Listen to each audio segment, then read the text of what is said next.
Keyshawn said there was some more excitement to yesterday's practice and more, I guess, movement or something. Was that something you wanted to make sure happened? We always had pretty good energy in practice. Yesterday I thought was a decent practice. I don't know if it was great, but certainly in regards to the overall practice. But yeah, there was some energy in the building, and guys were moving around a little bit. Got to tighten up a little bit more today with attention to detail and getting prepared for a very talented Virginia team. Kind of seize your attention the way they play, don't they? They do. They have a reputation for not being a team that likes to play up-tempo, but their ball movement is up-tempo. They do a great job of ball movement and player movement, so we've got to do a really good job of being able to see man and ball and make adjustments on the fly. Did you like what you saw out of your two big lineups the other night when you went back and looked at the tape? I thought our bigs gave us good numbers.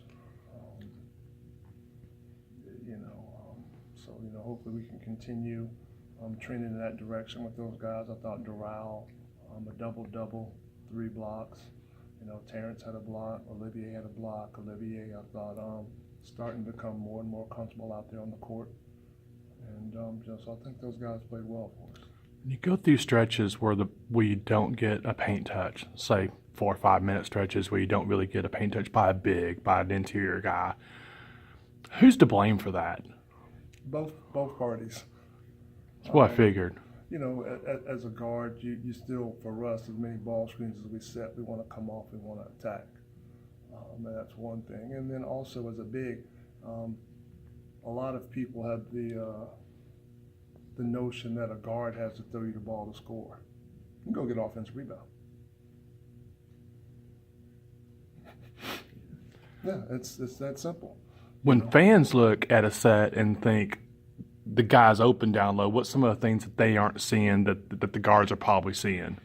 The weak side defense, where the post man is at when he is posting up.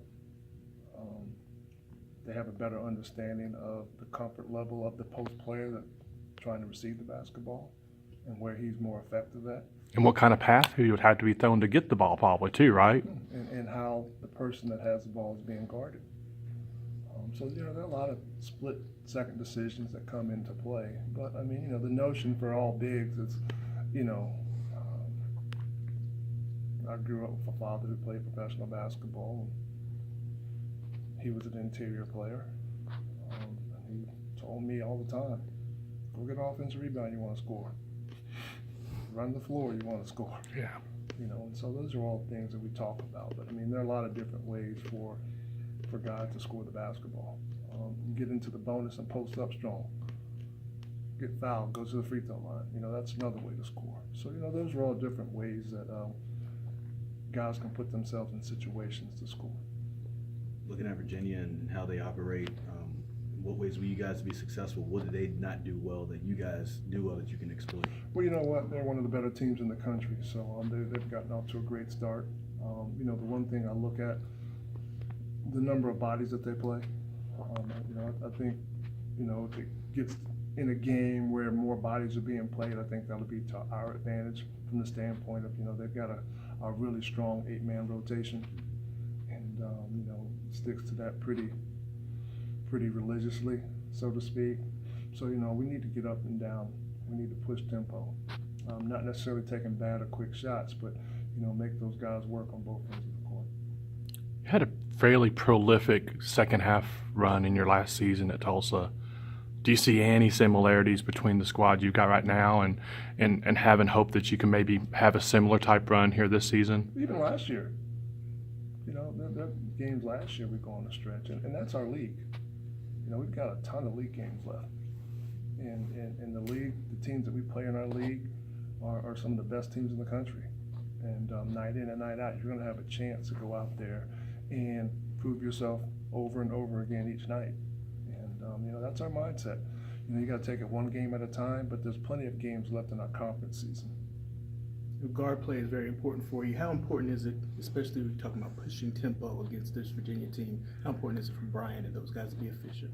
Well, not just BC. You know, BC's last 2 games, he's had 11 assists and 1 turnover. So his general floor game has been really good. I think just in general, not just BC, but Mitch, Brandon, you know, Key, Sean D, all those guys will have to get the basketball and push it up the court at some type of pace to give us a chance to try to attack a broken half-court defense instead opposed to a set one. Defensively, everybody knows that Virginia's a very talented team, and they like the scores in the lower realm of point scoring, if you will.